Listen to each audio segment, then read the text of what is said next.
Doctor Golam Mostafa ভাই join করছেন? Doctor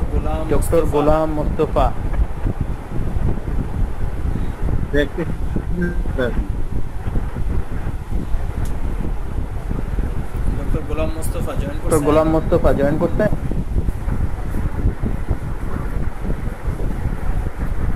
Golam Mostafa ভাই হ্যাঁ, গোলাম মোস্তফা ভাই শুনতে পাচ্ছেন?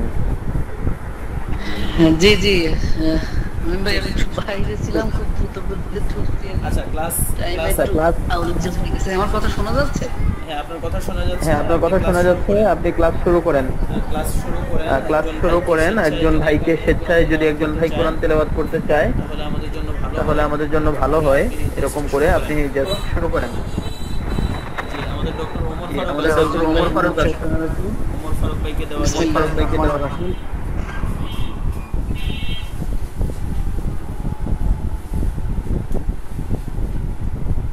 আমার কথা কি শোনা যাচ্ছে? প্লিজ।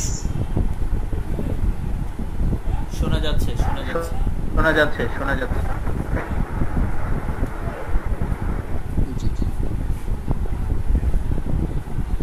আসসালামু আলাইকুম ওয়া রাহমাতুল্লাহ। সম্মানিত উপস্থিতি, সম্মানিত ডাক্তার বৃন্দ, আজকে আমাদের national homeopathic doctors association NSDF, national homeopathic doctors forum NSDF এর উদ্যোগে আয়োজিত আমাদের ধারাবাহিক আলোচনা প্রোগ্রাম মেডিসিন প্রোগ্রামের আজকের প্রোগ্রামের সূচনা লগ্নে আমরা কোরআন তেলাওয়াতের মাধ্যমে প্রোগ্রাম শুরু করতে চাই। স্বেচ্ছায় যদি কেউ কোরআন তেলাওয়াত করতে চান,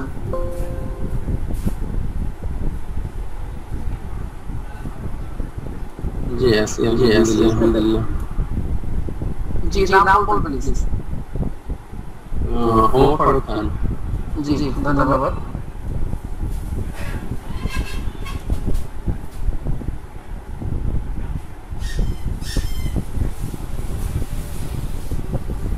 জি স্বেচ্ছায় কোরআন তেলাওয়াত করবেন ওমর ফারুক ভাই, আমাদের সম্মানিত ভাই ওমর ফারুক। أعوذ بالله من الشيطان الرجيم. بسم الله الرحمن الرحيم.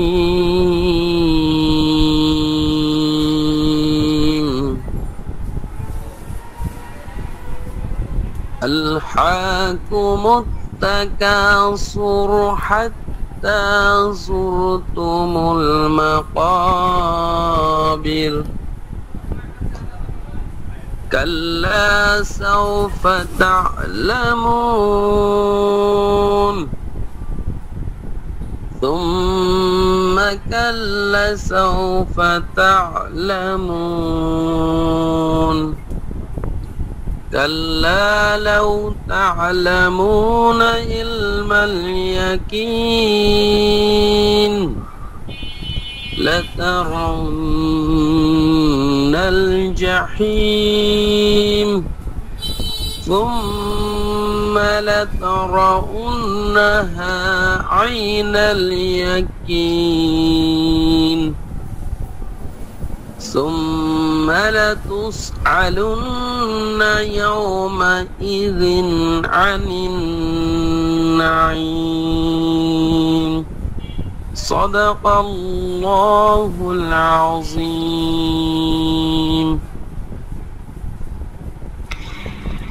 জি ধন্যবাদ, অসংখ্য ধন্যবাদ আমাদের প্রিয় ভাই ওমর ফারুক ভাইকে। সম্মানিত উপস্থিতি, আজকের আমাদের বিশেষ আলোচনা প্রোগ্রাম, বিশেষ মেডিসিন আলোচনা প্রোগ্রামে আমাদের আলোচক হিসেবে যিনি আছেন, আমাদের অত্যন্ত শ্রদ্ধাভাজন সরকারি হোমিওপ্যাথিক মেডিকেল কলেজের মেধাবী ছাত্র এবং তৎপরবর্তীতে আমাদের সরকারি কলেজ থেকে যারা সুনামের সাথে যারা প্র্যাকটিস করছেন তাদের মধ্যে অন্যতম এবং আমার ব্যক্তিগতভাবে আমার অত্যন্ত পছন্দের সম্মানের মানুষ, আমাদের সকলের প্রিয় ডাক্তার মুসবিল্লাহ ভাই, আজকের যে আলোচ্য বিষয় হলো আমরা যেটা জেনেছি থুজা অক্সিডেন্টালিস। আমরা জানি যে হোমিওপ্যাথিক সিস্টেম অফ ট্রিটমেন্টে যতগুলো পলিক্রেস্ট মেডিসিন আছে, থুজা তার মধ্যে অন্যতম একটি মেডিসিন। অসংখ্য ডাইমেনশন আছে এই মেডিসিনের। তো আমরা আশা করব আজকের প্রোগ্রামের মাধ্যমে আমরা এই মেডিসিন সম্পর্কে বিশেষ কিছু ইনফরমেশন পাবো, যেগুলো আমাদের ব্যক্তিগত প্র্যাকটিসের জন্য যেমন অত্যন্ত কাজে লাগবে, পাশাপাশি আমাদের মেডিসিন সিলেকশনের ক্ষেত্রে আমরা আমাদের দক্ষতা বৃদ্ধিতে সহায়ক হবে। আমি বিনীতভাবে অনুরোধ করব আজকের প্রোগ্রামের সম্মানিত মূল আলোচক জনাব মকসুদ বিল্লাহ ভাইকে তার আলোচনা নিয়ে আসার জন্য। জনাব মকসুদ বিল্লাহ ভাই। আউযু বিল্লাহি মিনাশ শাইতানির রাজীম। বিসমিল্লাহির রহমানির রহিম। প্রোগ্রামে উপস্থিত মারিও ভাই, আজকের প্রোগ্রামের উপস্থাপক ডক্টর গোলাম মোস্তফা, এছাড়া অন্যান্য যে সমস্ত ডাক্তার বৃন্দ আজকের প্রোগ্রামে প্রোগ্রামে উপস্থিত আছেন, সবাইকে আন্তরিক মোবারকবাদ। আজকে একটা গুরুত্বপূর্ণ মেডিসিন নিয়ে আমাদের আলোচনা, থুজা অক্সিডেন্টালিস। আমাদের হোমিওপ্যাথি সমাজে এই মেডিসিনটা খুবই পরিচিত এবং আমরা নিয়মিত সব ডাক্তারই এটাকে প্র্যাকটিস করি। এটা হানেমান নিজেই এটার পরিবার, এবং হানেমান যতগুলো গুরুত্বপূর্ণ মেডিসিন প্রুভ করছেন তার ভিতরে বলা যাচ্ছে যে থুজা অক্সিডেন্টালিস অন্যতম। এটা মূলত ভেজিটেবল কিংডম, কারণ আপনারা জানেন যে হোমিওপ্যাথি 6টা সোর্স থেকে প্রিপারেশন হয়, তার ভিতরে ভেজিটেবল কিংডম অন্যতম একটা মেডিসিন হলো থুজা অক্সিডেন্টালিস। এটার মানে হোমিওপ্যাথিতে যে 3টা মিয়াজম আছে, সোরা, সিফিলিস, সাইকোসিস, এর ভিতরে সালফারকে যদি আমরা শরিকের এন্টিশরিকের রাজা বলি, সিফিলিনিন বা মার্সলকে যদি আমরা সিফিলিটিক মিয়াজমের রাজা বলি, তাইলে তেমনি ভাবে সাইকোটিক মিয়াজমের রাজা হলো এই থুজা অক্সিডেন্টালিস। হানেমান তার ক্রনিক ডিজিজ পার্ট 1-এ যখন মিয়াজম নিয়ে আলোচনা করছেন, সেখানে যারা সাইকোটিক মিয়াজমে আক্রান্ত তাদের জন্য থুজা অক্সিডেন্টালিস এবং ম্যাডরিনা, এই 2টা মেডিসিনকে তিনি ইউজ করতে বলছেন। মূলত সাইকোটিক মিয়াজমটা আমরা জানি যে যদি নাইজেরিয়া গনোরিয়া মানে অবৈধ যৌনাচারের মাধ্যমে নাইজেরিয়া গনোরিয়া সাপ্রেসড হয়, তাহলে সাইকোটিক মিয়াজম উৎপত্তি হয়।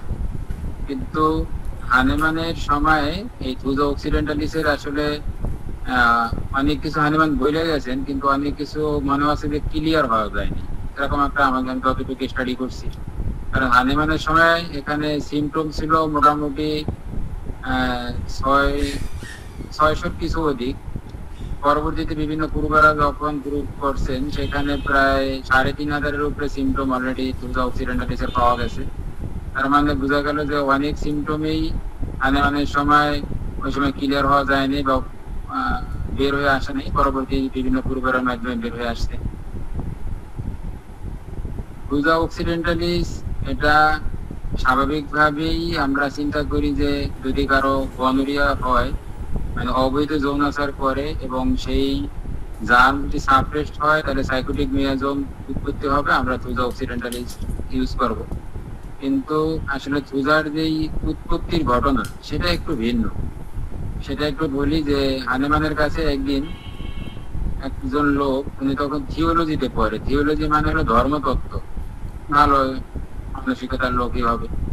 সে হানেমানের কাছে আসছেন যে আমার এরকম প্রস্রাবের দাঁড় দিয়ে এরকম পুজোর মতো যাচ্ছে।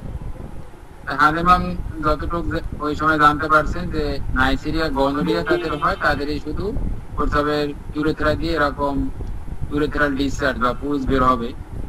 এখন হানেমান তার কেস হিস্ট্রি নিয়েছে, কিন্তু ওরকম কোনো কেস হিস্ট্রি পাচ্ছে না। হানেমান বললো যে আপনি তাহলে বিষয়টা আরো একটু চিন্তা করেন যে কি থেকে এটা হইতে পারে। এই লোকটা কিছুদিন পরে আবার আসছে, আসার পরে বললো যে আমার যতটুকু মনে পড়ে আমি একটা গাছের পাতা চিবিয়ে খেয়েছিলাম, তারপর থেকে তার 2-3 দিন পর থেকে আমি দেখতেছি আমার প্রস্রাবের নালীতে এরকম পুজোর মতো বের হচ্ছে। হানিমান এরকম ঘটনা প্রথম শুনলেন, তিনি আশ্চর্য হয়ে গেলেন। পরে তিনি বললেন, আপনি কোন গাছের পাতা খাইছেন, একটু আমাকে নিয়ে চলেন। পরে তিনি জঙ্গলে নিয়ে গেলেন এবং যে গাছটা দেখালেন সেটা ছিল থুজা অক্সিডেন্টালিস। তখন তিনি বুঝতে পারলেন যে আসলে এই গাছের পাতা খাওয়ার পরে মনে হয় এটা হয়েছে। আপনারা জানেন যে হানিমান এরকম যদি কোনো কিছু সন্ধান পেতেন, তখন তিনি তার কিছু লোকজন ছিল তাদেরকে তিনি হেলদি হিউম্যান বিং হিসেবে সার্টিফাই করতেন এবং করেছিলেন এবং তাদেরকে এগুলো প্রুফ করতেন। তবে তিনি প্রুফ করে পরে দেখলেন যে সত্যি তুলা গাছের পাতা যদি এরকম চিবিয়ে খায় তাদের এরকম প্রস্রাবের দ্বার দিয়ে পুষ বের হয়। এখানে কিন্তু একটা জিনিস শিক্ষা, যে এখানে জাম থাকাটা জরুরি না, সিমটম থাকাটা জরুরি। যদি কারো প্রস্রাবের দ্বার দিয়ে এরকম পুজোর মতো বের হয়, সেটা মেল হোক আর ফিমেল হোক, সেখানে নাইসেরিয়া গনোরিয়া প্রেজেন্ট থাক কি না থাক, এই সিমটম থাকলে আমরা সেখানে তুজা মেডিসিন প্রয়োগ করতে পারবো। এটা একটা বিষয়। দ্বিতীয় হানিমান আরেকটা ক্ষেত্রে বলছেন যে আসিলের ক্ষেত্রে তুজার ব্যবহার আছে, কিন্তু এখন বর্তমানে দেখা গেল যে এইচপিভি হিউম্যান প্যাপিলোমা ভাইরাস মূলত আসিলের জন্য এই ভাইরাসটা দায়ী। কিন্তু হানিমান আসিলের কথা বলে গেল, এই ভাইরাসটার কথা বলে যেতে পারেনি। তাইলে আমরা দেখা গেল যে হানিমান আসলে এই কথাগুলো বলে গেল, ওগুলো সিম্বল হিসাবে ছিল। পরবর্তীতে হিউম্যান প্যাপিলোমা ভাইরাস এর অ্যাক্টিভিটিস এখন যতই দিন যাচ্ছে ততই মানুষের কাছে স্পষ্ট হচ্ছে এবং এখন দেখা যাচ্ছে যে ভাইরাস, যেই ভাইরাসের কারণে মানুষের বডিতে এরকম আসিল হচ্ছে, সেটা হলো হিউম্যান প্যাপিলোমা ভাইরাস। এবং এখানে এটার অনেক ধরনের ভেরিয়েন্ট আছে, বলা আছে যে 600 ধরনের ভেরিয়েন্ট আছে, প্লাস আরো 200 ধরনের সাবটাইপস আছে।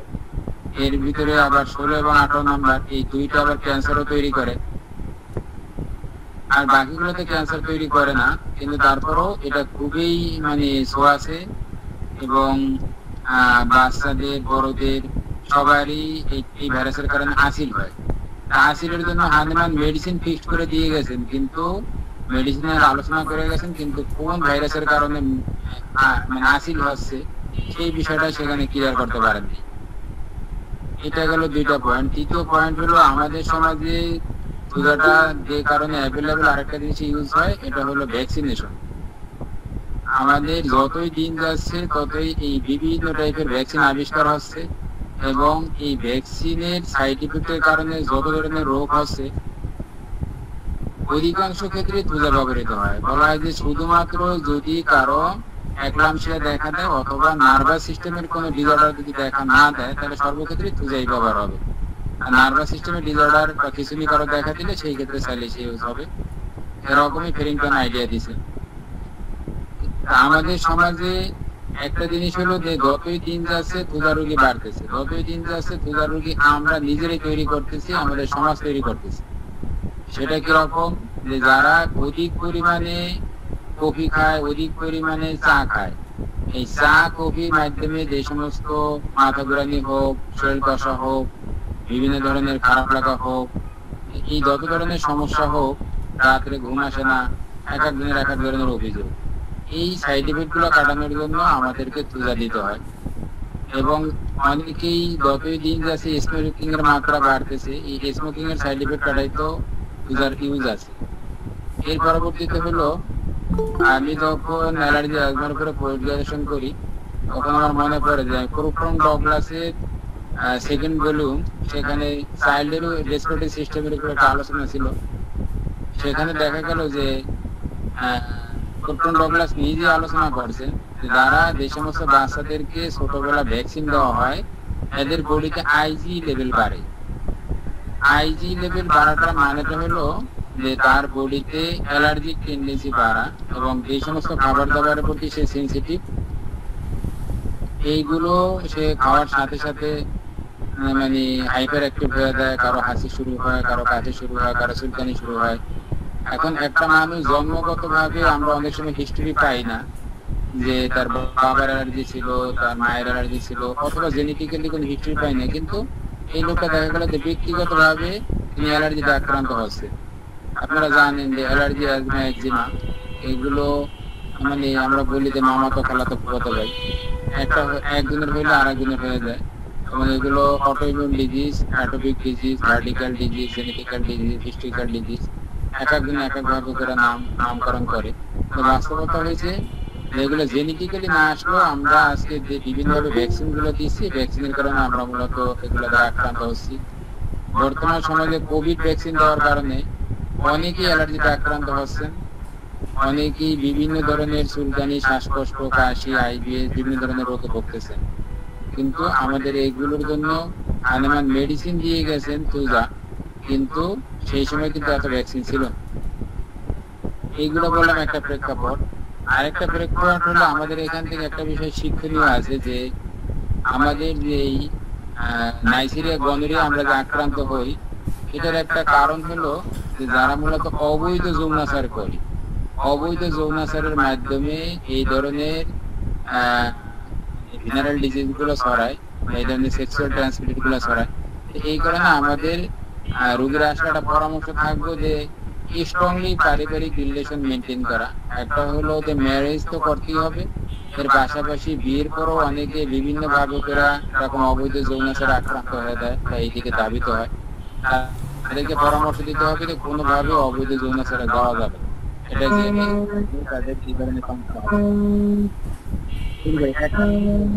কথা বলতে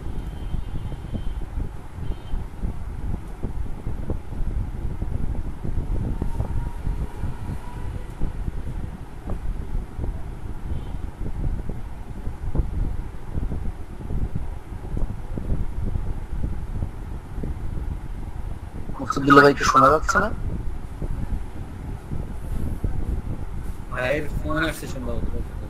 আচ্ছা আচ্ছা ঠিক আছে, আমি ঢুকছি।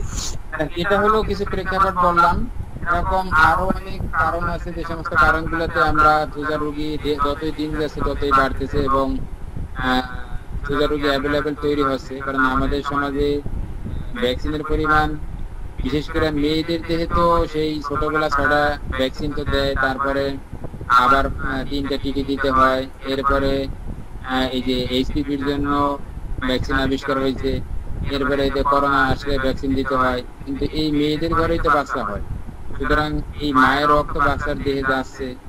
সুতরাং মাকে যেহেতু আমরা ভ্যাকসিনেটেড করতেছি, আইজি লেভেল বাড়ায় দিচ্ছি, মায়ের মাধ্যমে বাচ্চা আক্রান্ত হচ্ছে।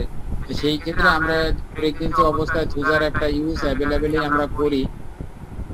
আমরা যারা প্রেগনেন্সি কেয়ার নিয়ে কাজ করি, যে মা যেহেতু ভ্যাকসিন এরকম দিয়ে আসতেছে, সুতরাং বাচ্চা যাতে আক্রান্ত না হয়, আমরা সেই ক্ষেত্রে মাকে যদি প্রেগনেন্সি অবস্থায় তুজা মেডিসিনটা ব্যবহার করি, তাহলে এর আক্রমণ থেকে সেফ থাকা সম্ভব, অনেকটাই সেফ থাকা সম্ভব। সেজন্য এখানে আমরা একটা প্রেগনেন্সি কেয়ারে তুজা ইউজ করার সুযোগ আছে। এটা গেল একটা দিক। এর পরবর্তীতে হলো তুজার যে কনস্টিটিউশন, তুজার কনস্টিটিউশন এটা স্বাভাবিকভাবে চেনার একটা সহজ উপায় হলো যে এই লোকগুলোকে দূর থেকে দেখতে খুবই সুন্দর মনে হবে, কিন্তু কাছে থেকে গেলে আর ভালো মনে হয় না, কারণ তাদের চামড়া গুলো গুইসাপের মতো, নখ গুলো ভাঁজ ভাঁজ, এরকম হলো অবস্থা। এবং দেখতেও দূর থেকে মনে হয় সুশ্রী, কিন্তু কাছে গেলে আর তাদের সেই স্বাভাবিক তাদের সেই মসৃণতা পাওয়া যায় না। দেখো লাগছে মোম বর্ণ, এই বর্ণ এই বর্ণ, যাইলেও কাছের থেকে সুন্দর দেখাতে না, এদেরকে দূর থেকে সুন্দর দেখাতে। এর পরবর্তীতে যে বিষয়টা একটু গুরুত্ব দিব, এটা হলো যে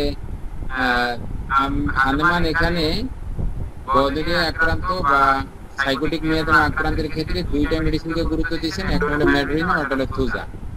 এখানে ম্যাড্রিনামকে বলা হয় যে ব্যথার রাজা বা বাতের রাজা, আর তুজাকে বলা হয় কল্পনার রাজা। এরা মূলত কল্পনার জগতে বসবাস করে, এদের ভিতরে কল্পনার কোনো শেষ নেই। তারা নিজের বিভিন্ন ধরনের কল্পনা দ্বারা আক্রান্ত হয়। একটা হলো যে তাদের ভিতরে ইলিউশন, ডিলিউশন, হ্যালুসিনেশন, এই বিষয়গুলো অ্যাভেলেবেলই থাকে।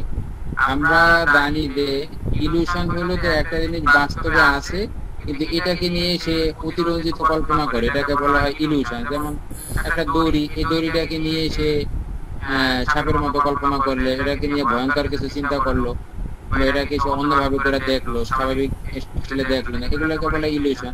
এই ধরনের মেন্টালিটি তুজার ভিতরে আছে। আর ডিলিউশন বলতে আমরা বুঝি যে দৃঢ় ভ্রান্ত বিশ্বাস, যে একটা জিনিস নাই কিন্তু কোনোভাবেই তাকে বোঝানো যায় না যে এই জিনিসটা ভুল বা এই জিনিসটা মিথ্যা, কিন্তু তার ভিতরে সবসময় এটা কাজ করে যে না, সে যেটা বলছে, সে যেটা ধারণা করছে, যেটা চিন্তা করছে, এটা 100% ঠিক, এরকম একটা মানসিকতা তার ভিতরে থাকে। সেরকম কিছু চিন্তাধারা ধুজার ভিতরে আছে। আমরা একটু এটা নিয়ে আলোচনায় যাই যে ধুজার রোগীরা সবসময় মনে করে যে তার শরীরটা মনে হয় কাঁচের দ্বারা তৈরি, একটু যদি আঘাত লাগে তাহলে ভেঙে যাবে। ধুজার রোগীরা সবসময় মনে করে যে তার বডিটা দুই ভাগ হয়ে যাচ্ছে, তার বডি আলাদা হয়ে যাচ্ছে, তার বডিটা ভঙ্গুর টাইপের, তার বডি খুবই দুর্বল, সে যখন হাঁটতেছে তখন সে কাঁপতেছে, তার ভিতরে সবসময় এরকম একটা কল্পনা থাকে। এবং সে কল্পনার রাজ্যে নিজেকে অনেক মেয়েদের মানে বিয়ের পরে বাচ্চা হয় না, কিন্তু কল্পনায় সে এরকম মনে করে যে তার গর্ভে বাচ্চা আছে, এবং তাকে এটা বোঝানো খুব মুশকিল হয়ে দাঁড়ায় যে আসলে এটা বাচ্চা না, এটা অন্য কিছু। আবার পুরুষ মানুষ অনেক সময় বলে যে তার পেটের ভিতরে কিছু একটা নড়াচড়া করে, মেয়েরাও বলে যে তার পেটের ভিতরে কিছু নড়াচড়া করে, এখান থেকে শব্দ শুনতে পায়, এরকম অলৌকিক কথাবার্তা তারা শুনতে পায়। এর পরবর্তীতে হলো ধুজার রোগীদের আর একটা বিষয় হলো যে তাকে কেউ কখনো যুক্তি তর্কে হারাইতে পারবে না। সে যখন যে বিষয় নিয়ে কথা বলবো, সে যেটা বলবে এটাই ঠিক, তাকে হারানো কারো দ্বারা সম্ভব। এটা গেল তাদের একটা বৈশিষ্ট্য। আরেকটা বৈশিষ্ট্য হলো এই রোগীরা তারা ঘুমের ভিতরে কথা বলে, ঘুমের ভিতরে বিভিন্ন ধরনের স্বপ্ন দেখে। কখনো দেখে সে উঠতেছে, কখনো সে ঘাট থেকে পড়ে যাচ্ছে, কখনো সে বাগানে করতেছে, কখনো বিভিন্ন মৃত্যু মানুষ এগুলো দেখে। এবং ঘুমের ভিতরে সে যে কথা বলে, বাসায় যদি কারো ধুজার রোগী থাকে তাহলে বোঝা যাচ্ছে যে আসলে কতটা মুশকিল। যে ঘুমের ভিতরে সে মানে কাউকে তাড়াচ্ছে, ঘুমের ভিতরে সে খেলা করতেছে, ঘুমের ভিতরে সে হই হই রই রই করে শব্দ করতেছে। আশপাশের মানুষ বুঝতেই পারে না যে আসলে সেই লোক কি সজাগ না ঘুমে, এবং অনেক সময় ঘুমের ভিতরে সে দাঁড়ায় যায়। এই টাইপের হলো তার অবস্থা। সুতরাং আশপাশের মানুষগুলো তাকে নিয়ে ভয়ে থাকে যে আসলে সে রাত্রে কি ঘটাইবে। এই ধরনের মানে মানসিকতা সম্পন্ন থাকে ধুজার রোগীরা। এর পরবর্তীতে হলো তাদের ভিতরে একটা বৈশিষ্ট্য থাকে যে এই রোগীরা খুবই অলস মেন্টালিটি থাকে। তারা কথা বলবো সেটাও আস্তে আস্তে, কোনো কাজ করবো তা তো আরো আস্তে আস্তে, এবং তাদের ব্রেনও অনেক স্লো কাজ করে, এবং তারা সব কিছু অমনোযোগী থাকে, এবং কোনো কথা বললে তাদেরকে দিয়ে সেই কাজ আদায় করা যায় না। দেখা যাচ্ছে যে তার যেই টাইমে তাকে যেই কাজ করতে বলা হয় সেটা সেই টাইমে করে না। মানে একটা অলস মানুষের যত ধরনের বৈশিষ্ট্য আছে সব এই ধুজার রোগীদের ভিতরে থাকে। এর পরবর্তীতে হলো তাদের আমাদের সমাজে কি বলবে, যারা মিথ্যা কথা বলে, মিথ্যা কথা বলার ভিতরে ধুজার রোগীরা অন্যতম। যে তারা বিভিন্ন বিষয়ে এক একটা মিথ্যা কথা বলে এবং সেখান থেকে তাকে বের করে নিয়ে আসা যায়। এবং তারা বিবাহ শাদী করলে দেখা যাচ্ছে তার স্ত্রীর প্রতি উদাসীন থাকে, এরকম একটা অবস্থা থাকে, এবং তারা সবকিছুতেই অমনোযোগী থাকে। এবং এই মানুষগুলো খুবই রাগী টাইপের হয় এবং ক্রোধ প্রবণতা থাকে। তাদেরকে কোনো কিছু আসলে বোঝানো যায় না। কোনো একটা কোশ্চেন তাদের কাছে যদি বলা হয় যে আমরা আশা করি যে কোশ্চেন করছি বা সে অ্যান্সারটা দিব, কিন্তু অ্যান্সার দিতে অনেক দেরিতে, এগুলোতে অনেকে বিরক্তি ফিল করে। এবং সে তার ভিতরে সবসময় একটা অস্থিরতা কাজ করে। তবে ইন্টারেস্টিং বিষয় হলো যে সে রাত্রে খাবার খাওয়া শেষ হইলে রাত্রে খাবারের পরে তার এই অস্থিরতা কমে। এর পরবর্তীতে হলো সে যেটা করে তার প্রত্যেকটা বিষয়ে সে খামখেয়ালিপনা তার ভিতরে একটা থাকে। এবং একটা ঘটনা বললে মানুষের ভিতরে একটা উৎফুল্লতা, স্বাভাবিকভাবে অন্যান্য মানুষের ভিতরে একটা উৎফুল্লতা থাকে, কিন্তু এই মানুষগুলো চুপচাপ হয়ে থাকে, মনে হয় না যে আসলে তাকে আমি কোনো ঘটনা বুঝাতে পারি। এবং সে দেখা যাচ্ছে যে একা একা থাকতে পছন্দ করে, কারোর প্রতি তার সাথে সে মিলে থাকবে এই ধরনের চিন্তা চেতনা তার থাকে না। সে একা একাই সবকিছু করার চিন্তা করে। এরপরে তার বিভিন্ন বিষয়ে সন্দেহ। সে যখন সকালবেলা ঘুম থেকে ওঠে তার মনটা খুবই খারাপ, সে বিভিন্ন বিষয় নিয়ে সন্দেহ করে, এটা করছে ওইটা করছে, অমুক এটা করছে সমুক এটা করছে। তার ভাড়া মানে বিভিন্ন ধরনের বিষয়ে তার বিভিন্ন ধরনের অভিযোগ সবসময় থাকেই। এবং বাস্তবিক অর্থ হলো এই লোকগুলো হলো অত্যন্ত ভীরু টাইপের, তাদেরকে মানে কাপুরুষ বলা হয়। এই ধরনের মেন্টালিটির বিষয়গুলো তাদের ভিতরে থাকে, এবং তারা সব সময় হতাশ। তাদের কোনো কিছুতেই তাদেরকে যতই ধরনের মানে চেষ্টা করা হয় তাদেরকে সন্তুষ্ট পাওয়া যায় না, তারা সবকিছুতে হতাশ থাকে, সবকিছুতে অসন্তুষ্ট থাকে, তাদের এই ধরনের মেন্টালিটি থাকে। এবং তাদের সাইকোটিক মিয়াজমের সব রোগীরাই মানে এটা ভুলে যাওয়ার মানসিকতা থাকে। তা তুজার ভিতরেও সেরকম ভুলে যাওয়ার একটা মানসিকতা থাকে, কোনো কথা বললে আস্তে আস্তে বলবো, কোনো কাজ করলে আস্তে আস্তে করবো। আবার তার ভিতরে দেখা যাচ্ছে যে সে কথার ভিতরেও কোনো জায়গায় সেন্টেন্স ভুল করে, কোনো জায়গায় শব্দ ভুল করে, আবার পরীক্ষা দিতে গেলে কখনো ওয়ার্ড ভুল করে, কখনো সেন্টেন্স ভুল করে, কখনো দেখা যাচ্ছে যে এর চেয়েও বড় কিছু সে ভুল করে বসে থাকে। এই ভুল করার মানসিকতা তাদের ভিতরে খুব বেশি। আরেকটা বিষয় হলো যে তারা সবকিছুতে অসতর্ক থাকে, যে সে হয়তো ঘরের ভিতরে যাচ্ছে, কোন সময় চেয়ার তার শরীরে লাগছে, কোন সময় টেবিল লাগছে, এগুলো তার কোনো খোঁজ খবর নেই। এগুলো উল্টা পাল্টা বই পুস্তক সব ফালায়া এলোমেলো করে ফেলায়, সবকিছু এলোমেলো করে, তাকে তো নোংরা, অপরিষ্কার, অপরিচ্ছন্ন, এইগুলো তাদের অবস্থা। এবং তাদের কোনো কিছু করার সেই চঞ্চলতা, কোনো কিছু করার উদ্যমতা এগুলো থাকে না। মানে ঠেলে ঠেলে বলে যেটা, যে তাদেরকে জোর করে বুঝায় বুঝায় তাদের কাজ করাইতে হয়। তবে তারা কাজে ইনা হলো, মানে কোনো যোগ্যতা না থাকলেও কথায় খুব পড়তো, তাদেরকে কথায় হারানো যায় না। এবং তাদেরকে কোনো একটা কাজ করতে বলে তারা সবসময় একটা বিরক্তি ভাব প্রকাশ করে। এবং দেখা যাচ্ছে যে যেখানে যে কথা বলার দরকার নেই সেখানে সেই কথা বলবে, যেখানে হাসার দরকার নেই সেখানে হাসে, যেখানে কথা বলার দরকার নেই সেখানে কথা বলে না, কথা বলে, আর যেখানে বলার দরকার আছে সেখানে বলে। আর তাদেরকে স্বাভাবিকভাবে দেখলে একটা সিনারিও হলে তারা সব সময় মানে মুখ বেজার করে থাকে, মুখ আনন্দহীন করে থাকে, যে তাদেরকে বোঝা যাচ্ছে যে সে কোনো কিছুতে সন্তুষ্ট না, কোথাও কিছু একটা হয়েছে। এবং এই লোকগুলাকে বলা হয় এক ভুয়ে টাইপের লোক, জেদি টাইপের লোক, অবাধ্য টাইপের লোক। এবং তাদের ভিতরে বিভিন্ন ধরনের অন্ধবিশ্বাস, বিভিন্ন ধরনের ভৌতিক বিশ্বাস এগুলো তাদের ভিতরে থাকে। এবং কোনো কোনো ক্ষেত্রে তারা দ্রুত কাজ করার চেষ্টা করে, দ্রুত কথা বলার চেষ্টা করে, কিন্তু এইগুলো করতে গিয়ে বিভিন্ন ধরনের ভুল করে বসে থাকে। এইভাবে করে তাদের মানসিক প্রচুর পরিমাণে লক্ষণ আছে, যে বিষয়গুলো কি বলবে, অনেক ধরনের লক্ষণ আছে। আশা করি কিছু বিষয় হয়তো বলতে পারছি। এখন আসি তাদের যে সমস্ত ক্ষেত্রে অ্যাভেলেবেল ইউজ হয় সেরকম কিছু কেসে, সেরকম হলো আমাদের নাকের প্রলেপ। নাকের প্রলেপের ক্ষেত্রে আমরা অ্যাভেলেবেলই তুজাকে ইউজ করি, কারণ তুজা নাকের প্রলেপের ক্ষেত্রে খুবই ইউজ হয়। এর পরবর্তীতে হলো হাসিদের ক্ষেত্রে আমরা ইউজ করি। এর পরবর্তীতে হলো চুলকানির ক্ষেত্রে আমরা ইউজ করি, যে মানে যেখানে চুল আছে সেখানে চুলকানি আছে। এটা হলো তুজার একটা স্পেশালিটি, যে তার দাড়িতে চুলকাইবো, তার মাথায় চুলকাইবো। মাথা যদি মানে দাড়ি যদি সাইসা ফেলে তাহলে চুলকানা, দাড়িতে হওয়া শুরু করে এই তাদের চুলকানো শুরু হয়ে যায়। এই হলো অবস্থা। তুজার রোগীদের অন্যতম একটা গুরুত্বপূর্ণ বিষয় হলো তুজা মাথা ব্যথায় যথেষ্ট ভূমিকা রাখে। মাইগ্রেনের মাথা ব্যথাতে তুজার যথেষ্ট ব্যবহার আছে। এই ক্ষেত্রে তুজার সাথে পালসিটিলার কিছু মিল আছে, যে পালসিটিলার রোগীদের মাথা ব্যথার ক্ষেত্রে সে যদি উন্মুক্ত বাতাসে হাঁটাহাঁটি করে তাহলে তার মাথা ব্যথা কমে। তুজার রোগীদের মাথা ব্যথা দেখা যাচ্ছে যে তারা সে যদি হাঁটাহাঁটি করে তাহলে তার মাথা ব্যথা কমে। কিন্তু আরেকটা স্পেশালিটি হলো তুজার রোগীরা যদি আকাশের দিকে তাকায় থাকে, মানে উপরের দিকে মাথা দিয়ে তাকায় থাকে, তাহলে তাদের মাথা ব্যথা কমে। আর ঘুমের পরে মাথা ব্যথা এরা মাইগ্রেনের একটা লক্ষণ। মাইগ্রেন যাদের হয় তাদের ঘুমের পরে মাথা ব্যথা বাড়ে। তুজার ভিতরে ঘুমের পরে মাথা ব্যথার বৃদ্ধি এটা আছে।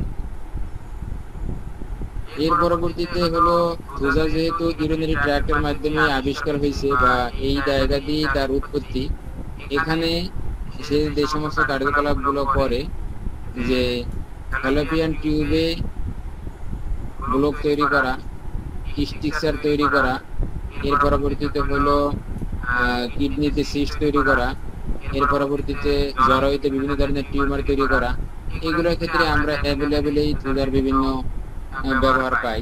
এছাড়া রেকটামে যদি কারো পাইলস হয়, ফিশার হয়, ফিস্টুলা হয়, সেটা লক্ষণটা যদি এরকম থাকে যে সে যদি বসলে তার ব্যথা মানে পায়খানা রাস্তার ব্যথা বাড়বে, এক্ষেত্রে আমরা কাছাকাছি আর একটা মেডিসিন আছে অ্যাসকুলাসিপে দেখা যাচ্ছে যে সেটাও বসলে ব্যথা বাড়ে। কিন্তু তুজার রোগীদের যে মানসিক কল্পনা বা মানসিক যে সমস্ত লক্ষণগুলো, এগুলো তো অ্যাসকুলাসিপে নাই, এভাবে করে এটার সাথে পার্থক্য করা যায়।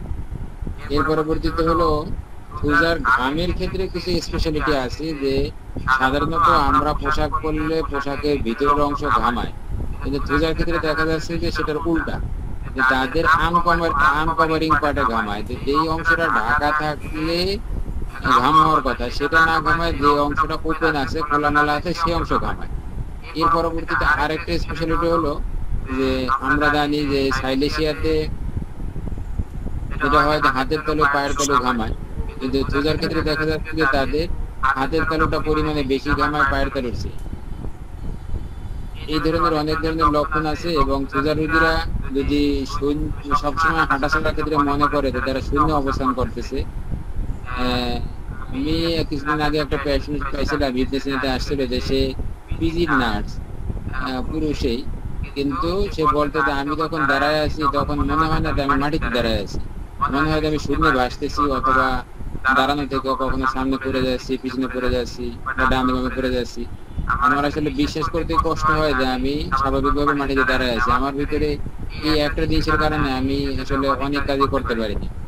এরপরে তাকে থুজে দেওয়ার পরে কিছুদিন পর এসে বললো যে না, আমি এখন আসলে এই জায়গা থেকে বাঁচতে পারছি, আমার কাছে ভালো লাগতেছে। এই ধরনের মানে অদ্ভুত অদ্ভুত অনেক লক্ষণ থুজাতে পাওয়া যায়। আর আসিদের ক্ষেত্রে বলবো যে আসিদের ক্ষেত্রে থুজার তো অনেক ব্যবহার আছে।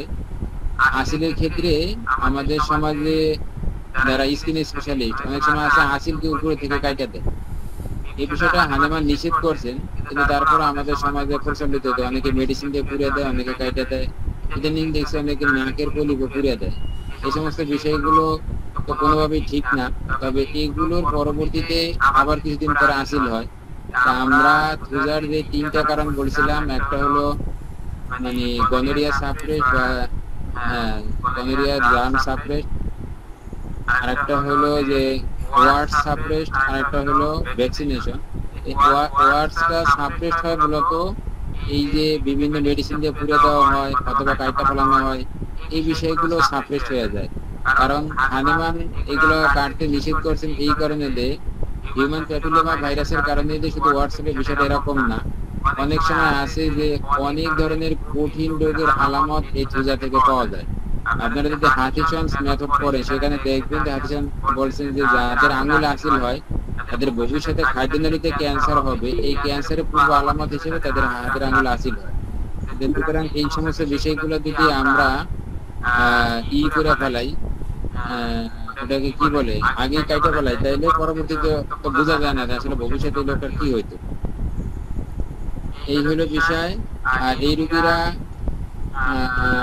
রোগীদের ক্ষেত্রে যেটা হয় যে যেটা বলতেছিলাম যে আমাদের সমাজে অনেকের মিজেলস হয়, হাম হয়, এই সমস্ত ক্ষেত্রে থুজার যথেষ্ট কার্যকারিতা আছে এবং অনেক ক্ষেত্রে আমরা হামের প্রতিষেধক হিসেবে থুজাকে ব্যবহার করি। থুজা এতটাই ইউজেবল, এটা গেল একটা দিক। এরপর আমাদের অনেকেরই হারপিস জোস্টার হয়। হারপিস জোস্টারকেও আমরা চিনি যে মিজেলস হয় মূলত সমস্ত শরীরেই, কিন্তু হারপিস জোস্টার এটা ভাইরাসের কারণেই এটা রোগ হয়, তবে এটা বডির ওয়ান সাইডে হয়, ডান সাইড অথবা বাম সাইড বডির যে কোনো একটা পার্শ্ব হবে এবং এটা প্রচুর রকম ব্যথা থাকে। এবং হারপিস জোস্টারের ক্ষেত্রে থুজা মেডিসিনটা বলতে পারেন যে ব্লাইন্ডলি ইউজ হয়, অ্যাভেলেবলি এটাকে ইউজ করা হয়। এর পরবর্তীতে নখকুনিতে থুজার যথেষ্ট ব্যবহার আছে। শুধুমাত্র নখকুনি না, যেখানে ফাঙ্গাসের ইনফেকশন, যেখানে ফাঙ্গাসের অ্যাক্টিভিটিস থাকবে সেখানে থুজা থাকে। ফাঙ্গাসের মেডিসিনের ক্ষেত্রে আমরা নাইট্রিক অ্যাসিড এবং থুজাকে সবচেয়ে বেশি গুরুত্ব দিয়ে থাকি। অনেক সময় আছে ফাঙ্গাসের কারণে অনেকের মাথার চুল এই জায়গাতে কতটুকু আছে, ওই জায়গাতে কতটুকু নাই, এরকম হয়ে যায়, দেখার জায়গাতে এমন হয় করতে করতে খেয়ে ফেলাইছে। সেই সমস্ত ক্ষেত্রগুলোতে আমরা থুজা ব্যবহার করি। এছাড়া আমাদের যে নখকুনি হয়, নখকুনিতে থুজার যথেষ্ট ব্যবহার আছে। এর পরবর্তীতে হলো হার্নিয়ার ক্ষেত্রে থুজার যথেষ্ট ব্যবহার আছে, তবে থুজার যে বাদ বাকি লক্ষণগুলো সেইগুলো থাকতে হবে। থুজা শুধুমাত্র যে মানে সাইকোটিক মিয়াজমের ক্ষেত্রেই ব্যবহার হয় এরকম না, সিফিলিসের ক্ষেত্রেও থুজার, যেমন কন্ডালিমাটাতে তৈরি হয়। কন্ডালিমাটা তো আপনার সাইকোটিক এবং সিফিলিটিক দুইটার যৌথ ভাবে যৌথ সম্মিলনে কন্ডোলেমাটা তৈরি হয়, সেই ক্ষেত্রে থুজার ব্যবহার আছে। এখন থুজার সাথে আরেকটা বিষয় হলো যে আমরা কিছু কিছু মেডিসিনের এইগুলো যেমন আর্সেনিক দিয়ে সাধারণত আমরা অনেক ডিজিজ কভার করি, কিন্তু সেগুলো ফুললি কভার হয় না, কারণ আর্সেনিক অতটা ডিফেক্টিং মেডিসিন না। আর্সেনিকের ডিফেক্টিং হিসেবে বা ফিনিশিং মেডিসিন হিসেবে আমরা থুজাকে ব্যবহার করি। আবার নেটটামিউট দিয়ে আমরা মাথা ব্যথা অনেক সময় কভার হলো, আবার কিছুদিন পরে দিয়ে রিটার্ন করে।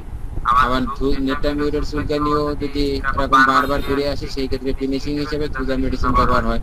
এরকম অনেক মেডিসিনেরই আছে, যেমন পালসিডিলার ক্রনিক মেডিসিন হিসেবে আমরা থুজাকে ব্যবহার করি, কারণ হলো মাথা ব্যথা আমাদের যাচ্ছে না, ব্যবহার করি।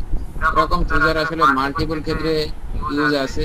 আমি আজকে আর আলোচনা দীর্ঘায়িত করবো না, প্রায় 15টা বেজে গেছে। আপনাদের কারো কোনো কোশ্চেন থাকলে ইনশাআল্লাহ চেষ্টা করবো অ্যানসার দেওয়ার।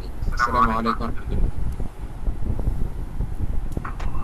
সম্মানিত উপস্থিতি, আপনাদের আজকের আলোচ্য বিষয়ের উপরে যদি কারো কোনো প্রশ্ন থাকে তাহলে আমরা প্রশ্ন শুনবো।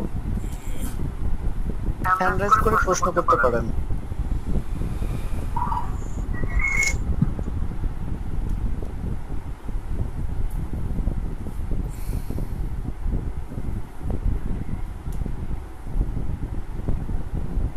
জি শাহপুরান ভাই, আপনি আপনার প্রশ্নটি করুন। আসসালামু আলাইকুম। ওয়ালাইকুম আসসালাম ওয়া রাহমাতুল্লাহ। আমরা তো ধরুন থুজার অনেক সিমটমই জানি, মানে থুজার তো অনেকগুলো সিমটম আছে, প্রতিটা মেডিসিনের অনেকগুলো সিমটম। তো থুজার দেওয়ার ক্ষেত্রে আসলে রোগী যখন আমাদের কাছে আসবে, মানে কোন সিমটম গুলোকে গুরুত্ব দিলে আমরা থুজাটা প্রেসক্রাইব করতে পারবো? সেই ক্ষেত্রে তো হানেমান 211 নম্বর অ্যালগরিদমে বলছেন যে মেন্টাল সিম্পটমকে সবচেয়ে বেশি গুরুত্ব দিতে হবে। সেই ক্ষেত্রে মেন্টাল সিম্পটমটাকে বেশি গুরুত্ব দিবেন। এর পরবর্তীতে হলো অ্যালগরিদম নাম্বার 7 এ বলছেন যে পজিশনকে বেশি গুরুত্ব দিতে হবে।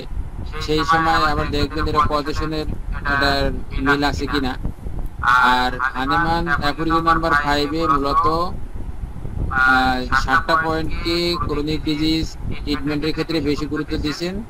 1 নম্বর হলো বডি কনস্টিটিউশন দেখতে হবে, 2 নম্বর হলো মেন্টাল এন্ড ইমোশনাল কন্ডিশন দেখতে হবে, 3 নম্বর হলো সিভিক এন্ড ডোমেস্টিক রিলেশন দেখতে হবে, এরপরে হলো তার অকুপেশন দেখতে হবে, এই সেল দেখতে হবে। তবে থুজার ক্ষেত্রে থুজা যেহেতু এটাকে বলা হয় কল্পনার জগতের মেডিসিন বা কল্পনা পরিচিত মেডিসিন, থুজার ক্ষেত্রে মেন্টাল সিম্পটমটাকে গুরুত্ব দেওয়াটা সবচেয়ে গুরুত্বপূর্ণ কাজ হবে।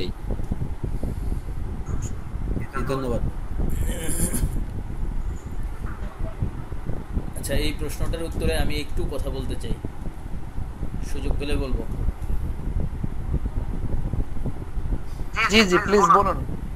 আচ্ছা, এটাতে অবশ্যই মকসুদুল্লাহ ভাই অনেক এলাবোরেট এবং সুন্দর আলোচনা করছেন এবং সুন্দর উত্তর দিয়েছেন।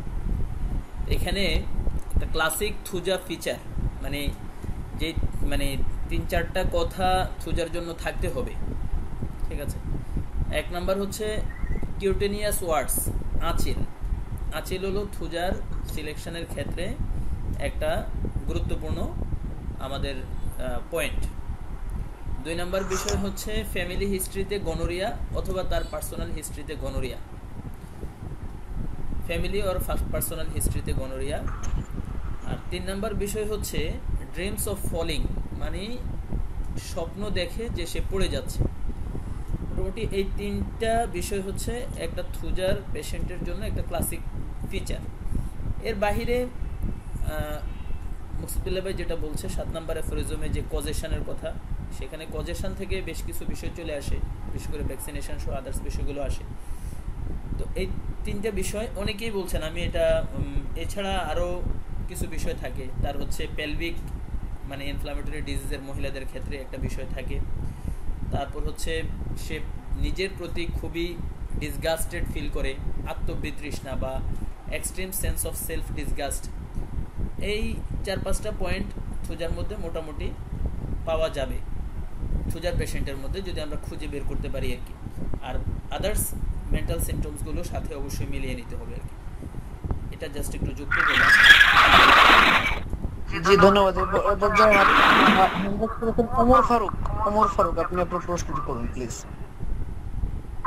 আসসালামু আলাইকুম। স্যারের কাছে আমার একটা বিষয় জানার ছিল যে স্যার বলেছিল যে আচিল সম্বন্ধে, যে আচিল যদি হাতে থাকে তাহলে খাদ্যনালীতে ক্যান্সার হওয়ার একটা পূর্বাভাস থাকে, এবং যেখানেই থাকুক এটা একটা আভাস থাকে। তবে আহ, এটা আমার জানার বিষয়টা হলো যে এটা কি আসলে হাতে থাকলে হবেই, এরকম কোনো শিওর নির্দেশ করে কিনা, এটা স্যার একটু ক্লিয়ার করে দিবে।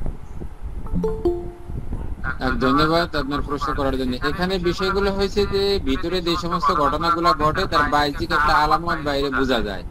যেমন ধরেন যদি কারো আসলে কালার চেঞ্জ হয়ে যায় তাহলে বোঝা যাচ্ছে যে এই লোকটা ক্যান্সারের দিকে যাচ্ছে, এরকম কিছু গাইডলাইন থাকে। যেমন ধরেন যদি দেখেন যে আপনার হাতের আঙ্গুলের নখগুলো বকের ঠোঁটের মতো লম্বা হয়ে যাচ্ছে, তাহলে বুঝতে পারবেন যে আপনার হার্টে ব্লক আছে, ব্লক তৈরি হইতেছে। এর পরবর্তীতে আপনার নখগুলো যদি উঁচু উঁচু হয়ে যায় তাহলে বোঝা যাচ্ছে যে রক্তের ভিতরে তার এনিমিয়া শুরু হয়েছে, হিমোগ্লোবিন লেভেল কমে যাচ্ছে। এগুলোকে বলা হয় ক্লিনিক্যাল মেথডস, ক্লিনিক্যাল সাইন। এটা দিয়ে ডাক্তার তখন বুঝতে পারে যে না তার ভিতরে এটা হবেই এরকম না, এরকম একটা আলামত তৈরি হইতেছে, তখন ডাক্তার একটা সতর্ক হওয়ার মতো সুযোগ থাকে। তো ওই সাইডটাকে বেশি গুরুত্ব দিয়ে তাকে পরামর্শ দিতে পারে, প্লাস ট্রিটমেন্ট আগাইতে পারে। জি ধন্যবাদ। এ পর্যায়ে আমরা প্রশ্ন নেব জোয়াইরা খানম। আপনি আপনার প্রশ্নটি করুন। আসসালামু আলাইকুম। নকিবুল্লাহ ভাই, আমি জুয়াইরিয়া তিন ব্যাচ। আমার একটা প্রশ্ন ছিল, এটা হচ্ছে প্রেগন্যান্সিতে থুজা ব্যবহারের ক্ষেত্রে কি কি সতর্কতা লাগবে? প্রেগন্যান্সির ফার্স্ট ট্রাইমেস্টার বা লাস্ট ট্রাইমেস্টার যদি আমরা আমাদের ইউজ করা লাগে। জি আসসালামু আলাইকুম।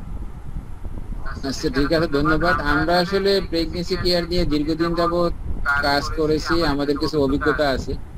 সেই ক্ষেত্রে একটা হলো যে হানেমানের 284 নম্বর অ্যাফোরিজমের ফুড নোটসটা আমরা ইউজ করি, যে হানেমান শুরুতেই অ্যান্টিসেপ্টিক মেডিসিন দিয়ে ট্রিটমেন্ট শুরু করতে বলছেন, এটা একটা গাইডলাইন। তবে যদি কোনো পিতামাতা সিফিলিস বা গনোরিয়াতে আক্রান্ত থাকে তাহলে সেই ক্ষেত্রে আর এই মেথডস ফলো হবে না। সেই ক্ষেত্রে হিস্ট্রিক্যাল ব্যাকগ্রাউন্ড নিয়ে যে যেটাতে আক্রান্ত আছেন, এমন যদি সাইকোটিক মিয়াজমে আক্রান্ত থাকে, হাজবেন্ডের অথবা ওয়াইফের এরকম হিস্ট্রি থাকে, তাহলে শুরুতে তাকে অ্যান্টিসেপ্টিক না দিয়ে শুরু থেকে আমরা থুজা বা ম্যাড্রিনিয়াম দিয়ে চিকিৎসা শুরু করতে পারি। এটা হলো থুজার একটা ইউজ। আরেকটা হলো যে যদি এরকম ঘটনা না ঘটে, যে আমরা শুরুতে সালফার দিয়ে বা সোডিয়াম দিয়ে ট্রিটমেন্ট শুরু করলাম অ্যান্টিসেপ্টিক দিয়েই, সেই ক্ষেত্রে আমরা প্রেগনেন্সির 5 মান্থসের সময় থুজা 30 তাকে পরপর 3 রাত্রে 3টি ডোজ দেই, এই কারণে যে আমাদের সমাজে মায়েরা ভ্যাকসিনের হাত থেকে বাঁচতে পারে না। ভ্যাকসিনের এই অ্যাক্টিভিটিস তাদের বডিতে থাকে, এটা টার্গেট করে ওটার তাতে আইজি লেভেলটা বাচ্চার দিকে ধাবিত না হয় বা কনস্টিটিউশন লেভেল তাতে এর থেকে মুক্ত করা যায়, এই কারণে আমরা থুজার এরকম ইউজ করি। তবে এই সমস্ত মেডিসিনগুলো হোমিওতে প্রুফ মেডিসিন, হানেমান অথবা হেরিং যাদের বই আমি মোটামুটি ফলো করি, তাদের ক্ষেত্রে প্রেগনেন্সির ক্ষেত্রে হোমিওপ্যাথির নিয়ম অনুযায়ী মেডিসিন অ্যাপ্লাইয়ের ক্ষেত্রে কোনো ধরনের সতর্কতা নাই। যখন যেটা দরকার পড়বে তখন সেটা ইউজ করা যাবে। আসসালামু আলাইকুম।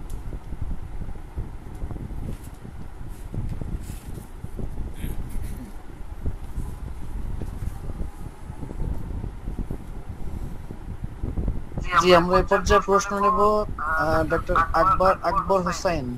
হ্যান্ড রাইজ করেছেন আকবর হোসেন, আপনার প্রশ্নটি করবেন প্লিজ। আসসালামু আলাইকুম। ওয়ালাইকুম আসসালাম ওয়া রাহমাতুল্লাহ। আচ্ছা, আমার আসলে দুইটা প্রশ্ন ছিল, তার একটা প্রশ্ন উত্তর কিছুটা পেয়ে গেছি। ম্যাডাম প্রশ্ন করেছে যে গর্ভবতী মহিলাদের যে আমরা থুজা ব্যবহার করব, সেটা আসলে আমরা এই অর্থের জন্য থুজা ব্যবহার করতে পারি কিনা, যে মহিলাদের তো অনেক টিকা দেওয়া হয় বা অনেক কিছু জটিলতা থাকে মানে প্রেগন্যান্সি অবস্থায়, সেক্ষেত্রে আমরা শুধু ওই টিকা থেকে যে প্রবলেমটা আসতে পারে সেইটা বাচ্চার ভিতরে আসতে পারে, সেই অর্থে যদি আমরা ব্যবহার করি, তাহলে সেক্ষেত্রে আমরা প্রেগন্যান্সির কোন টাইমটা মানে থুজা ব্যবহার করব, এই একটা প্রশ্ন। আর একটা প্রশ্ন হচ্ছে, থুজার একটা সিমটম বলছেন যে দূরে থেকে অনেক সুন্দর দেখা যায় মানুষকে, কিন্তু কাছে গেলে অতটা সুন্দর না। অর্থাৎ এটা কি আমরা এই সব লোককে দেখবো যে যারা আর্লি ডিজঅর্ডার ভুগতেছে অথবা বয়স কম কিন্তু তাদেরকে বৃদ্ধর মতো দেখা যায় অনেক সময় মানুষের মধ্যে, এই ধরনের রোগীকে আমরা থুজা সিলেক্ট করতে পারি কিনা এটা জানার জন্য। Thank you sir. সুন্দর কোশ্চেন। প্রথমটা হলো যে এটা আমি বলছি যে আমরা 5 মাসের সময় এটা ইউজ করি, থুজাটা 5 থেকে 7 মাসের ভিতরে ইউজ করি, কারণ 7 মাসে আমরা আবার পালস ইউজ করি, তো আমাদের যে মেথড সেটা অনুযায়ী আমরা 5 মাস থেকে 7 মাসের ভিতরে আমরা থুজাটা দেই। এটা হলো একটা। আরেকটা হলো যে আপনি দ্বিতীয় যেটা প্রশ্ন করছেন ওটা তো নেট টাইমের ভিতরে চলে গেছে, যে নেট টাইমের রোগীরা অল্প বয়স্ক হলে দেখতে বৃদ্ধের মতো দেখা যায়, কিন্তু থুজারটা ওরকম না। থুজার চামড়া গুলো হলো গুই সাপের মতো মোটা মোটা ভাঁজ ভাঁজ, নখ গুলো হলো ভাঁজ ভাঁজ। এটা হলো বিষয়। এদের দূর থেকে মনে হচ্ছে যে মানুষটা মনে হয় খুবই সুশ্রী হবে, কিন্তু কাছে গিয়ে যখন হাত দেখবেন তখন দেখবেন যে আসলে চামড়া গুলো যতটা স্মুথ আশা করছিলেন সেটা না, বা নখ গুলো দেখতেও সেই স্মুথ না। তার বডি আর মেন্টালিটি নিয়ে তো অনেক কথা বললাম, আরো বহু কিছু বাকি আছে, কারণ থুজা তো বড় মেডিসিন, প্রায় 3 থেকে 3.5 লক্ষ, এত তো বলা যায় না। এই জন্য ওকে কাছে গেলে ওই মানে স্কিন স্মুথ না, নখও স্মুথ না, তার বডি স্ট্রাকচারটা সুন্দর দেখায় না। এটা মানে থুজার কনস্টিটিউশন নেই। Thank you sir. জুয়ারিয়ার কি আরো কোশ্চেন আছে নাকি?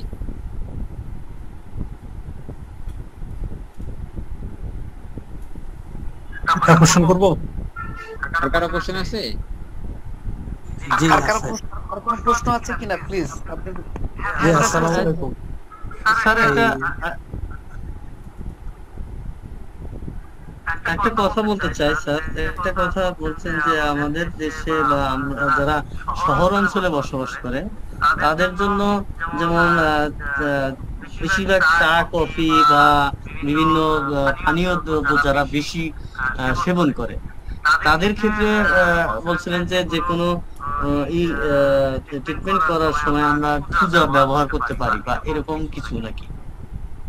হ্যাঁ হ্যাঁ, বিষয়টা হলো যে যাদের পেটে গ্যাস হয়, এটা হলো যে চা খেলে গ্যাস হয়, কফি খেলে গ্যাস হয়, অথবা চা খেলে মাথা ঘুরায়, কফি খেলে মাথা ঘুরায়, অথবা ক্ষুধা লাগে না, ঘুম হয় না, এক একজনের এক একটা সমস্যা হয়। এই সমস্ত ক্ষেত্রে থুজাটা ইউজ হয়। কেউ বিড়ি সিগারেট খায়, কেউ চা কফি খায়, এইসব বিষয়গুলো থুজা দিয়ে এই সমস্ত পেটে গ্যাসও কমানো সম্ভব। এবং একটা লোক হয়তো রাত্রে কফি খেয়ে আসছে, এখন রাত্রে ঘুম ধরে না, আপনি থুজা খাওয়াবেন, দেখবেন যে কিছুক্ষণের ভিতরে ঘুমায় পড়ছে। বিষয়টা হচ্ছে এরকম যে ইমিডিয়েটলি এটা তো ক্রনিক ডিজিজ, অ্যাকুট ডিজিজ সব ক্ষেত্রে ইউজ হয়।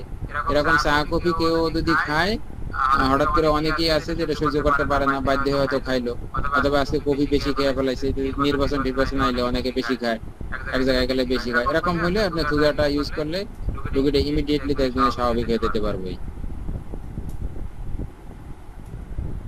জি, আমাদের এই পর্যায়ে প্রশ্ন নিয়ে আসবেন আমাদের ঠাকুরগাঁয়ের সম্ভবত আমাদের আবু সাইদ ভাই, এনএনসি আবু সাইদ ভাই সম্ভবত। জি প্লিজ আপনি আপনার প্রশ্ন নিয়ে আসুন। জি, আসসালামু আলাইকুম, সবাইকে শুভেচ্ছা জানাচ্ছি। আসলে মুফতিদুল্লাহ ভাইয়ের মুখের কথা ক্লাস অনেক বছর পর শুনলাম আর কি। আমাদের যারা আয়োজন করেছেন তাদেরকে ধন্যবাদ জানাচ্ছি। মুফতিদুল্লাহ ক্লাসগুলো আমরা বেশি বেশি চাই, মানে খুব সুন্দরভাবে থুজা মেডিসিনটাকে তুলে নিয়ে আসছে অল্প কথার মাধ্যমে, অল্প সময়ের মধ্যে। আসলে এটা তো অনেক বললো, অনেক হাজার কয়েক হাজার সিমটম। আমরা থুজার আরো ক্লাস করলে আরো ভালো হয়, কারণ এই মেডিসিনগুলো তো অ্যান্টিসাইকোটিক মেডিসিন যেভাবে রয়েছে এগুলো মধ্যে থুজা একটা গুরুত্বপূর্ণ মেডিসিন। আমি আমার একটা অভিজ্ঞতা শেয়ার করি। একটা ছেলে আসছিল আমার কাছে 5-7 বছর আগে। চোখের ভিতরে যে আমাদের লোয়ার আইরিস আছে, লোয়ার আইরিসের বাইরের দিকে মানে এইগুলো যে লোমগুলি আছে, হেয়ার ফলিকল যেগুলি, এগুলি বাইরে না হয়ে এগুলো ভিতরে হচ্ছিল। তার পরপর 3বার তার ইসলামিয়া চক্ষু হাসপাতাল থেকে তার এই লোয়ার আইরিসের যে লোমগুলি আছে এগুলা কেটে দিচ্ছে তারা। তো তোমারও বলছে যদি আবার হয় তুমি আবার আসবে, আবার কেটে দিব। ক্লাস 9 বা 10-এ পড়েছিল এটা। তখন আমি তার সার্বিক কিছু তথ্য নিয়ে মনে হলো যে এটাতে একটা এক্সট্রা গ্রোথ তার শরীরের মধ্যে। আমি তাকে থুজা 200 দিলাম, মনে হয় 1 ডোজ বা 2 ডোজ বা 3 ডোজ এরকম। তারপরে ওই তার 2-3 দিন বা 2-4 দিনের মধ্যেই আর আইরিসের যে লোয়ার আইরিসের ভিতরে যে চোখের স্কুলার দিকে যে লোমটা উঠছিল সেটা তার নাই হয়ে গেছে আর কি। তারপরে আমি কয়েক বছর খোঁজ নিয়েছি, আর চুলটা তার উঠে নাই। তো এটা দ্বারা আমার একটা মানে মানে রেজাল্ট আর কি। অনেক রোগী তো আমরা দেখি, সবাই দেখে, কিন্তু এটা একটা ব্যতিক্রম রোগী আমি পাইছি যে চোখের চুলগুলা ভিতরের দিকে উঠতেছিল এবং এই চুলের জন্য অসহ্য যন্ত্রণা হচ্ছিল আর কি। এই হলো ব্যাপার। আসলে অনেক কিছু শেখার আছে আমাদের এই ক্ষেত্রে। ক্ষুধার যে মানসিক লক্ষণগুলি এগুলো গুরুত্ব দিতে হবে। এই মানসিক লক্ষণ জানার জন্য আমাদের যে সোল অফ রিমেডি বইটা আছে, এটা এই বইটা রাজন শঙ্করনের বইটাতে অনেকগুলি তথ্য দেওয়া আছে, এবং যদি আপনাদের কাছে থাকে যারা আমরা এখানে আসি একটু বললে ভালো হবে। আর এসেন্স অফ ম্যাথমেটিকা জর্জ ভিতল গাছের যে বইগুলি আছে এখানে অনেক তথ্য দেওয়া আছে সুন্দরভাবে। তো ধন্যবাদ জ্ঞাপন করছি। আমার কোনো কোশ্চিন নাই, একটু ধন্যবাদ দেওয়ার জন্য আসলে হাত তুলছি আর কি। ধন্যবাদ। আসসালামু আলাইকুম। ওয়ালাইকুম আসসালাম। অসংখ্য ধন্যবাদ আমাদের প্রিয় ভাই, সম্মানিত ভাই আবু সাইদ ভাইকে। এ পর্যায়ে প্রশ্ন আছে আমাদের ডক্টর হামিমউদ্দিন ভাইয়ের প্রশ্ন আছে মনে হয়। হামিম ভাই আপনার প্রশ্নটি করবেন প্লিজ।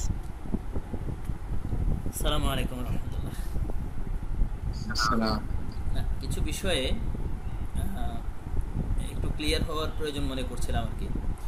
এক নাম্বার ছিল এটা যে আজকে মুকসুদুল্লাহ ভাই বলছেন যে সাইকোসিস মানে গনোরিয়া সাপ্রেশন হওয়ার মাধ্যমে হচ্ছে সাইকোসিস আমাদের শরীরে আসে। এছাড়া কি আর সাইকোসিস আসার কোনো পথ আছে কিনা, এটা হলো এক। দুই নম্বর বিষয় হচ্ছে বলছে যে পাস যদি ইউরেথ্রাল পাস ডিসচার্জ হয় ওই রকম রোগী আসে তাহলে সেখানে আমরা থুজা দিব। এখন ইউরেথ্রাল পাস তো ডিসচার্জ ইউটিআই এর ক্ষেত্রেও হতে পারে, তো এই ধরনের ক্ষেত্রে আমরা কি আসলে মানে ডিরেক্ট থুজা দিয়ে দিব কিনা, এটা একটা ব্যাপার। দ্বিতীয় কোশ্চেনটা কি হলো? মানে আপনি বলছেন যে পাস ডিসচার্জ হলে ইউরেথ্রাল পাস যদি ইউরেথ্রা দিয়ে যদি পুজ আসে তাহলে সেই ক্ষেত্রে আমরা থুজা দিতে পারি, এবং সেই ক্ষেত্রে থুজা আমরা চিন্তা করতে পারি বা দিতে পারি আর কি। সরাসরি বলছেন থুজা দিব, তো এটা কি আসলে থুজা আমরা ওইভাবে দিব? ইউরেথ্রাল পাস তো অন্য অনেক কারণেই হইতে পারে, মানে না বিষয়গুলো একটু ক্লিয়ার করি তাইলে হবে। বিষয়গুলো হয়েছে যে আজকে আসলে আমরা থুজা নিয়ে কথা বলছি, তো এখানে তো থুজাই বলতেছি, কিন্তু ট্রিটমেন্ট মেথোডোলজি তো এরকম হবে না। সাধারণত দেখা যাচ্ছে যারা সমকামী এবং যারা পলিগ্যামি তারা পরবর্তীতে যেটা আসে যে এই ডিসচার্জ যখন রিটার্ন করে তখন প্রচুর পরিমাণে তাদের জ্বালাপোড়া থাকে। তাই শুরুতে আমাদের অধিকাংশ ক্ষেত্রে ক্যান্সারিস্টটা ইউজ হয়। তো ক্যান্সারিজ ইউজ হওয়ার একটা পর্যায়ে গিয়ে পরবর্তীতে ফিনিশিং মেডিসিন হিসেবে থুজা আসে। কারণ হলো এগুলো তো ধরেন লিঙ্ক আছে ট্রিটমেন্টের মেথোডোলজির ক্ষেত্রে, কোন ক্ষেত্রে গিয়ে কোনটা ইউজ হবে, যেটা লক্ষণ আসবো সেটা আসবো। যেমন থুজার ক্ষেত্রে বার্নিং সেন্সেশন থাকে, এবং সবচেয়ে বড় বিষয় হচ্ছে লাস্ট ড্রপটা যখন তার প্রস্রাব বের হবে তখন তার প্রচুর পরিমাণে জ্বালাপোড়া থাকে। কিন্তু ক্যান্সারিসের ক্ষেত্রে তো বিফোর, ডিউরিং, আফটার সকল ইউরিনারি কন্ডিশনে তার প্রচুর পরিমাণ জ্বালাপোড়া থাকবে। তো সেই ক্ষেত্রে তো এরকম আরো প্রচুর মেডিসিন আছে, সেগুলোর সাথে তো মিলাইতে হবে যে আসলে কোনটার লক্ষণ এসে আসছে। থুজা দিয়ে যে সব হয়ে যাবে তা তো না। আর প্রথম যেটা বলছেন তো সেটা শুরুতেই হানেমানের যে ঘটনা সেখান থেকে দেখা গেল যে আসলে থুজা ইউজের জন্য নাইজেরিয়া গনোরিয়ার জার্ম থাকাটা জরুরি না, অবৈধ যৌনাচার করাটা জরুরি না। সেখানে যদি হয় থুজা গাছের পাতা খেলে যদি নাইজেরিয়া গনোরিয়া যেরকম পুষ বের হয় সেরকম বের হইতে পারে, তাহলে দেখা যাচ্ছে যে নাইজেরিয়া গনোরিয়া আক্রান্ত হইলেও ওটা থুজা ইউজ হইতে পারে, আবার না হইলেও হইতে পারে। অথবা যদি সে অন্য কোনো এলোপ্যাথিক ট্রিটমেন্ট করলো বা হোমিওপ্যাথিক ট্রিটমেন্ট করলো, সেই ক্ষেত্রেও যদি তার এরকম কখনো কোনো পুষ বের হয় তাহলে সেই ক্ষেত্রেও থুজার মতো মেডিসিন ব্যবহার হবে। কারণ আমাদের তো জার্ম থাকাটা জরুরি না, আমাদের হলো যে এই লক্ষণটা আছে কিনা এটা হলো জরুরি। আর যেটা প্রথমে বলছিলাম যে সাপ্রেটিভ যেটা কেস, সেই ক্ষেত্রে কিন্ট যেটা আলোচনা করছেন যে দুইটা ভাবে করে মিয়াজম তৈরি হয়। একটা হলো আমরা যখন কল্পনা করি, এই কল্পনাগুলো যখন সাবকনসিয়াস মাইন্ডে গিয়ে ইফেক্ট করে, যেটা সাধারণত আমাদের হাইপোথ্যালামাস কন্ট্রোল করে, অটোনমিক নার্ভ, এখানে গিয়ে যখন ইফেক্ট করে এবং এখানে গিয়ে বিভিন্ন পরিবর্তন ঘটায়, যেমন এখানে ইলিউশন, ডিলিউশন, হ্যালুসিনেশন এগুলো করলো, এই ক্ষেত্রে একটা মিয়াজম তৈরি হবে। আর একটা হলো সিফিলিস সাইকোসিসের ক্ষেত্রে এরা যখন ডিএনএ তে গিয়ে ডিএনএ স্ট্রাকচার তৈরি করবে তখন আমাদের বডি কনস্টিটিউশন অ্যাবনরমালি তৈরি হয়ে আসে। সেই ক্ষেত্রে এটা আবার মানে কি বলবো, এখানে আবার মিয়াজম তৈরি হলো। মিয়াজম তৈরির যে ফরম্যাটটা, সেই ক্ষেত্রে দুইটা ভাবে করে মানে এটা তৈরি হয়। আর আমরা যখন আবার শরীরের বিষয় চিন্তা করি সেই ক্ষেত্রে তো আবার টেলোমিয়ার ছোট হয়, সেই বিষয়গুলো তো হয়তো জানেন। তো এই জন্য এক একটার ক্ষেত্রে এক এক ভাবে করে আমাদের ইফেক্ট করে, কোথাও গিয়ে সাবকনসিয়াস মাইন্ডে ইফেক্ট করে বিভিন্ন ধরনের মেন্টাল ডিসঅর্ডার তৈরি করে, আবার ডিএনএ তে গিয়ে তারা সাপ্রেস করে বা ডিএনএ তে ইফেক্ট করে তারা তাদের মতো করে বডি তৈরি করে আমাদের একটা বডি কনস্টিটিউশন দেয়, যেটাকে আমরা এক এক ধরনের মেডিসিনের বডি পাই। এই ধন্যবাদ মকসুদুল্লাহ ভাই। কে পর্যায়ে প্রশ্ন আছে আরো? একটা প্রশ্ন আছে, প্রশ্ন শেষ। জি জি, সম্পূরক প্রশ্ন প্লিজ। না সম্পূরক না, এখানে মোটামুটি বুঝলাম। আঁচিল হলেই কি এগুলো সাইকোটিক হবে, নাকি আঁচিলের ক্ষেত্রে মানে সোরা সিফিলিস এই মানে শরিক পেশেন্টের ক্ষেত্রেও আঁচিল হইতে পারে, বা আঁচিলের শরিক আঁচিলের কোনো বৈশিষ্ট্য আছে, বা সিফিলিটিক আঁচিলের কোনো বৈশিষ্ট্য আছে কিনা, মানে আঁচিল হলেই কি আমরা সাইকোটিক পেশেন্ট চিন্তা করবো কিনা, এটা হলো প্রশ্ন আর কি। না না, আমি তো শুরুতে তিনটা কারণ বলছি, সাপ্রেসড অফ মানে Neisseria gonorrhoea, suppressed of words আর হলো ভ্যাকসিনেশন। যদি সাপ্রেসড হয় তাইলে না মিয়াজম, সাপ্রেসড না হলে তার মিয়াজম না, তাহলে তো সেটা হলো ইনফেক্টেড কন্ডিশন। একটা হলো ইনফেকশাস কন্ডিশন, এটাকে যখন সাপ্রেসড করা হয় তখন সেটা হলো মিয়াজমেটিক কন্ডিশন। যতক্ষণ পর্যন্ত ইনফেকশাস কন্ডিশন থাকবো ততক্ষণ পর্যন্ত তার মিয়াজমেটিক কন্ডিশন না।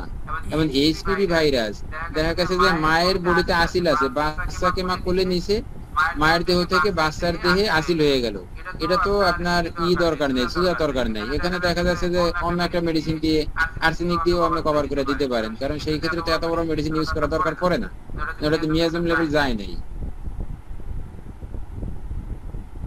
জি ঠিক আছে, মানে মানে এখানে আসলে ওই আমার প্রশ্নটা ছিল, কনসার্নটা ছিল এখানেই যে আঁচিল কিন্তু শরিক কিছু বৈশিষ্ট্য নিয়েও আঁচিল আছে, আবার সিফিলিটিক বৈশিষ্ট্যেরও আঁচিল আছে, আঁচিলেরও মানে মানে তিন ধরনের মায়োজমেরই বৈশিষ্ট্য আছে আর কি, তো ওইগুলো থেকেও চিন্তা করা যাবে। ঠিক আছে ভাই, ধন্যবাদ। জি অসংখ্য ধন্যবাদ হামিম ভাইকে। এ পর্যায়ে প্রশ্ন নিয়ে আসবেন আমাদের ডক্টর ইমদাদুল হক ভাই। জি আসসালামু আলাইকুম। আমি তো জানতে চাচ্ছিলাম যে অ্যাবর্শনের ক্ষেত্রে রোজা কিভাবে কাজ করে? কিসে অ্যাবর্শন? অ্যাবর্শনের ক্ষেত্রে তো আমরা থুজা ইউজ করি না, কারণ অ্যাবর্শন করা তো আমাদের ডিউটি না, আমরা তো অ্যাবর্শন করাবো কেন? এই যে ক্লিনিক্যাল ইসের ভিতরে লেখা আছে অ্যাবর্শন, এই জন্য এই জিনিসটা একটু হাইলাইট করছি।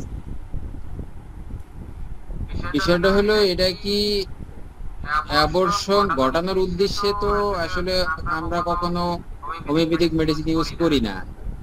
এখন যেমন ধরেন পালসিটিলা মেডিসিন দিয়ে অ্যাবর্শন ঘটানো সম্ভব, কিন্তু আমরা তো ইউজ করি না। এখন এটা যদি মাদার টিনচার দেওয়া হয়, লার্জ ডোজ দেওয়া হয়, তাহলে তো যে কোনো মেডিসিন দিয়ে দুর্ঘটনা ঘটানো দেয়, কিন্তু আমাদের ডাক্তারদের উদ্দেশ্য তো তা না।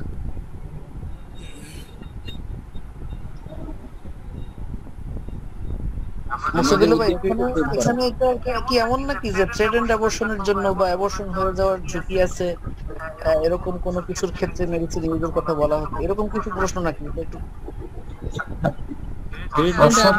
এটা হলো দিদি ডাক্তার এসকে দুবের ইসের ভিতরে লেখছে ক্লিনিক্যাল যেই রোগগুলা দিছে এটার ভিতরে দিছে অ্যাবর্শন, এই জন্য এই প্রশ্নটা করলাম। এটা হয়তো সে ক্রুড ফর্মে দিলে হতে পারে, কিন্তু হোমিওপ্যাথিক যে পোটেন্সি মেডিসিন সেই লেভেলে তো অ্যাবর্শন 1 ডোজ 2 ডোজ দিলে ওটা হয়ে যাবে, বা সেই উদ্দেশ্যে আমরা কখনো ইউজ করি না। আমরা করি মূলত অন্য টার্গেট নিয়ে। না এক্ষেত্রে একটু জাস্ট বলি, এক্ষেত্রে হচ্ছে এটা ক্লিনিক্যাল তো অনেক বিষয় থাকতে পারে, কিন্তু ক্লিনিক্যাল বিষয়কে বেস করে তো আমরা ট্রিটমেন্ট করি না। আমরা ট্রিটমেন্ট করি রোগীর মেন্টাল সিমটমসের উপরে বেস করে, বা পজেশন বা আদার্স বিষয়ের উপরে চিন্তা করে। তো সেক্ষেত্রে হচ্ছে যদি পেশেন্টের সে মানে ওই রকম কেস নিয়ে আসেও বা ওই রকম সমস্যা নিয়ে আসে, আমরা তো হয়তো দেখা যাচ্ছে সে মানে আমরা টোটাল পেশেন্টটাকে চিন্তা করে যদি পেশেন্টের টোটাল বিষয়গুলোর সাথে থুজা ম্যাচ করে, তাহলে আমরা প্রেসক্রিপশন করতেই পারি। তবে উদ্দেশ্য মানে অ্যাবর্শনের উদ্দেশ্যে না আর কি, পেশেন্টের টোটালিটি চিন্তা করে প্রেসক্রিপশন যদি থুজা যদি আসে, তাহলে থুজা তো আমরা দিতেই পারি। আরেকটু বলি ইমরান ভাই, যদি আপনি ডেলিভারির উদ্দেশ্যে বলেন তাইলে আমি বলি যে ডেলিভারির সময় অনেক সময় দেখা যাচ্ছে যে অনেকের ফলস পেইন হয়। ফলস পেইনের সময় যেমন ডেলিভারিতে আমরা সব নরমালি পালসিরিলা বা কলোফেলাম ইউজ করি, কিন্তু কাজ হচ্ছে না, বারবার এরকম ডিস্টার্ব হচ্ছে বা ফলস পেইন হচ্ছে।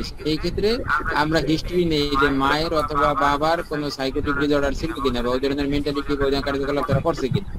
সেই ক্ষেত্রে তখন মাকে থুজা ইউজ করা হয় ওই ধরনের ইফেক্ট থেকে বের হয়ে আসার জন্য। এর পরবর্তীতে পালস দিলে বা এর পরবর্তীতে দেখা যাচ্ছে তার টুকু পেইন তৈরি হয়। এরকম আমাদের ভুরি ভুরি কেস আছে যে আমরা ডেলিভারি ক্ষেত্রে এই ধরনের কাজ করছি। তো অ্যাবর্শনের ক্ষেত্রে আসলে কখনো কাজ করি নেই। ডেলিভারি ক্ষেত্রে যথেষ্ট থুজা ইউজ করা হয়েছে, শুধুমাত্র সাইকোটিক ওই ধরনের হিস্ট্রি পাইলে সেই ক্ষেত্রে আমরা ইউজ করি।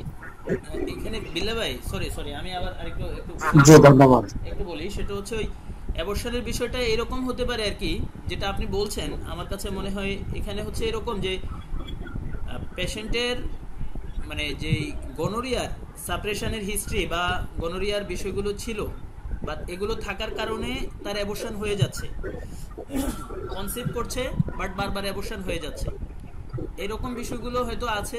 সেই ক্ষেত্রে তো আমরা অ্যাবর্শনের ক্ষেত্রে মানে পেশেন্ট বারবার অ্যাবর্শন হয়ে যাচ্ছে সেটাকে কন্ট্রোল করার জন্য থুজা আসতে পারে। যদি যেহেতু এটা গনোরিয়ার মানে টোটালি আমরা যখন গনোরিয়া পড়ছি দেখছি, মানে গনোরিয়ার রোগীদের ক্ষেত্রে মিসক্যারেজ হওয়ার সম্ভাবনা অনেক অনেক অনেক বেশি, বিশেষ করে অ্যাকিউট স্টেজের যদি ডিসচার্জ মানে অ্যাকিউট স্টেজে যদি গনোরিয়া হাজব্যান্ডের শরীর বা মেল পার্টনারের শরীর থেকে ফিমেল পার্টনারের শরীরে আসে, গনোরিয়া যদি আসে অ্যাকিউট স্টেজের গনোরিয়া, তাহলে সেটা ইনফেকশনটা আরও বেশি এক্সটেন্ড হওয়ার মাধ্যমে তার ইন্টারনাল জেনিটালিয়াগুলোকে অ্যাটাক করে, ইউটেরাসকে অ্যাটাক করে, ফেলোপিয়ান টিউবস আদার্স এগুলোকে অ্যাটাক করার মাধ্যমে তার বারবার মিসক্যারেজ হয়ে যায়। সেই ক্ষেত্রে হচ্ছে এই ক্ষেত্রে থুজা আসতে পারে আর কি। ওরকম হইতে পারে বিষয়টা, হয়তো এই ক্ষেত্রে কখনো প্র্যাকটিস করি নাই তো। আচ্ছা, আর কোনো কোশ্চেন? আমার প্রশ্ন না, আমার একটা প্রস্তাবনা আছে। সেটা হলো যে আজকে আলোচনা যতটুকু হয়েছে র্যাপিড ফায়ার আলোচনার মতো আর কি, অনেক ইনফরমেশন অতি দ্রুত গতিতে আমাদেরকে দেয়া হয়েছে। মুকসুদ বিল্লাহ ভাই, আমার ধারণা যে ওনার কাছে আরো যে ইনফরমেশন আছে আরো অনেক সময় হয়তো উনি দিতে পারতেন। এই জন্য আমার মনে হয় যে এই মেডিসিন গুলো যদি আরো দু একটা ক্লাসে আরেকটু ইলাবোরেটলি বলা যায়, বিশেষ করে এই মেডিসিনের কম্পারেটিভ যে ফিচার গুলো আছে অন্যান্য মেডিসিনের সাথে অত্যন্ত গুরুত্বপূর্ণ, এগুলো যদি আমাদের আরেকটা ক্লাসে আলোচনার সুযোগ থাকে সেটা করা যায় কিনা। আর যদি কারো প্রশ্ন থাকে সেটা আরো যদি কেউ প্রশ্ন করতে চান তাহলে প্রশ্ন আসতে পারে।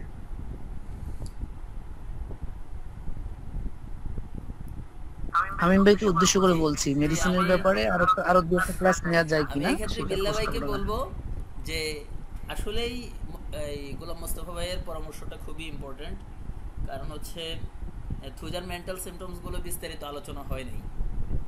থুজার সবচেয়ে বড় মেন্টাল সিমটমস হচ্ছে সিক্রেসি, গোপন করার প্রবণতা, fixed idea, paranoid personality disorder বা সেলফ লোথিং, সেলফ ডাউট, আরো অনেক মানে তারপর হচ্ছে মেমোরি নিয়ে মুকসুদ বিল্লাহ ভাই বলছে।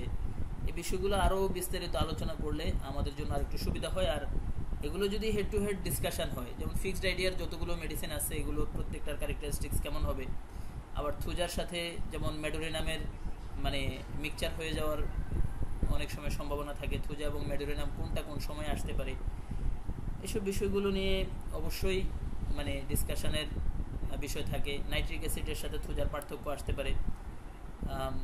তো এই বিষয়গুলো নিয়ে মনে হয় নেক্সট মান্থে আমি সেপ্টেম্বরে যখন প্ল্যানিং করব ক্লাসের, আমি বিল্লাহ ভাইয়ের থুজার উপরে কি আরেকটা ক্লাস রাখবো নাকি আমি অন্যভাবে বা অন্য একজনকে দিয়ে আরেকটা ক্লাস নেওয়াবো। যদি বিল্লাহ ভাই এগ্রি থাকেন তাহলে আমরা বিল্লাহ ভাইকে দিয়েই আরেকটা ক্লাস রাখি। আমার সমস্যা নেই, আপনারা যেভাবে করে সেটআপ করুন ওইভাবে কথা বলা যাবে ইনশাআল্লাহ, কারণ থুজা তো বড় বিষয়। আপনার ক্লাসের ব্যাপারে তো ব্যাপক আগ্রহ এবং অনেক অডিয়েন্সের ব্যাপক মানে চাহিদা তৈরি হয়েছে। আজকে যে পরিমাণ কোশ্চেন এবং ইন্টারেক্টিভ ক্লাস হয়েছে এটা তো খুবই সুন্দর হয়েছে, ভালো হয়েছে, এর মাধ্যমে সবাই শুনছে, জানতে পারছে।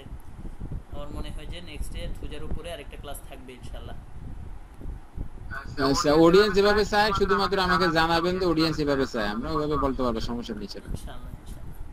আমরা এখানে আমিন ভাই, আমরা এখানে পরবর্তী আলোচনায় মুকসুদ বিল্লাহ ভাই পরবর্তী আলোচনায় থাকুক। একটা মেডিসিনের উপরে একাধিক ক্লাস হইলে একজনে যদি আলোচনা করে তাহলে আলোচনার ধারাবাহিকতাটা ভালো থাকে। তো সেই আলোচনায় কম্পারেটিভ মেডিসিন গুলো একটু আলোচনার ইয়া রাখবেন মুকসুদ বিল্লাহ ভাইকে আমি একটু অনুরোধ করছি। অন্যান্য মেডিসিনের সাথে যে তুলনামূলক বিশ্লেষণ সেটা একটু বিশেষ গুরুত্ব সহকারে রাখবেন ইনশাআল্লাহ। ইনশাআল্লাহ হয়তো আগামী কালকে শিডিউল করব, বিল্লাহ ভাইকে ফোন দেব কখন ক্লাস নিতে পারবেন নেক্সট মান্থে। আচ্ছা ঠিক আছে। আচ্ছা ঠিক আছে, যদি আর কারো কোনো কথা না থাকে আমরা শেষ করতে পারি, বেশ রাত হয়ে গিয়েছে। জি হামিম ভাই, আপনি পরবর্তী অংশটুকু শেষ করার জন্য পরবর্তী অংশটুকু আপনি পরিচালনা করুন প্লিজ। আলহামদুলিল্লাহ, আর পরিচালনার কিছু নেই। সার্বিকভাবে আমরা যেভাবে করে এই ন্যাশনাল হোমিওপ্যাথিক ডক্টরস ফোরামের উদ্যোগে প্রত্যেক মঙ্গলবার এবং শুক্রবার আমরা যেভাবে আমাদের ক্লাসগুলো পরিচালনা করছি, এটা কন্টিনিউ হবে। আপনারা যারা যুক্ত হচ্ছেন, আপনাদের যদি কোনো চাহিদা থাকে অথবা আমাদের এই গ্রুপে আপনারা ক্লাস নেওয়ার মতো আপনাদের সাহস বা আপনাদের ইচ্ছা থাকে অথবা উপস্থাপনা করার ইচ্ছা থাকে, আমাদের সাথে যোগাযোগ করবেন, আমরা সবাইকেই সুযোগ দিব। পাশাপাশি আমাদের এই ক্লাসগুলো আয়োজনের ব্যাপারে আপনাদের কোনো পরামর্শ থাকলে সেটাও আসবে, সেটাও আপনারা দিবেন। আমরা ইনশাল্লাহ এগুলো কনসিডার করব। আর আমাদের নেক্সট মান্থের ক্লাসের এখনো শিডিউল করি নেই, আমাদের আগামী মঙ্গলবারে যথারীতি ক্লাস শুরু হবে, দেখা যাক, আমরা ওটা জানিয়ে দেবো আমাদের গ্রুপে। যারা আমাদের গ্রুপে যুক্ত নাই তারা আমাদের গ্রুপে যুক্ত হবেন, কারণ আমাদের আজকের ক্লাসের ভিডিও আমরা আগামীকালকেই এটা আপলোড দেব। সবাইকে ধন্যবাদ। আর আপনাদের মানে যে সার্কেল আছে, অনেকে অনেক গ্রুপের সাথে যুক্ত আছেন, আমাদের ক্লাসের লিঙ্ক বা ক্লাসের অ্যানাউন্সমেন্ট পেলে আপনারা সাথে সাথে ওই গ্রুপগুলোয় আপনারা শেয়ার করে দিতে পারেন, তাতে একটা বড় অডিয়েন্স হলে আমাদের ক্লাসগুলো ভালো হবে। কারণ এখানে যারা ক্লাস নেয় সবাই অনেক বেশি কোয়ালিফাইড, অনেক বেশি বিজিও। সেখানে আমরা যে সময় দেওয়ার জন্যে ডক্টরদেরকে নিয়ে আসি, রিকোয়েস্ট করি, সেক্ষেত্রে যাতে অনেক বেশি মাছ পিপলের যাতে বেনিফিট হয়, সেজন্য আমাদের সকলের চেষ্টা থাকবে। আমরা সকলে নিয়মিত জয়েন করে ফেলবো ইনশাল্লাহ। সবাইকে আজকের মতো ধন্যবাদ, এখানে আমরা শেষ করতে চাই। সবার শেষে সবাইকে আসসালামু আলাইকুম ওয়া রাহমাতুল্লাহি ওয়া বারাকাতুহু। আসসালামু আলাইকুম। আসসালামু আলাইকুম।